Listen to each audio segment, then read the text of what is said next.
ಸಪ್ತಸಾಗರದಾಚೆಯಲ್ಲೋ ಸುಪ್ತ ಸಾಗರ ಕಾದಿದೆ. ಮೋರೆಯದಲೆಗಳ ಮೂಕ ಮರ್ಮರ ಇಂದು ಎಲ್ಲಿಗೂ ಹಾಯಿತೆ. ಯಾವ ಮೋಹನ ಮುರಳಿ ಕರೆಯಿತು ದುರತೀರಕ್ಕೆ ನಿನ್ನನು.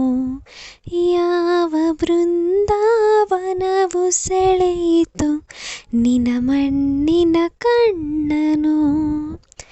ವಿವಶವಾಯಿತು ಪ್ರಾಣ, ವಿವಶವಾಯಿತು ಪ್ರಾಣ, ಪರವಶವು ನಿನ್ನೆ ಚೇತನ. ವಿವಶವಾಯಿತು ಪ್ರಾಣ, ಪರವಶವು ನಿನ್ನೆ ಚೇತನ. ಇರುವುದೆಲ್ಲವ ಬಿಟ್ಟು ಇರದುದರೆಡೆಗೆ ತೊಡಿವುದೇ ಜೀವನ. ಯಾವ ಮೋಹನ ಮುರಳಿ ಕರೆಯಿತು ದುರತೀರಕ್ಕೆ ನಿನ್ನನು. ಯಾವ ಬೃಂದಾವನವು ಸೆಳೆಯಿತು ನಿನ ಮಣ್ಣಿನ ಕಣ್ಣನು.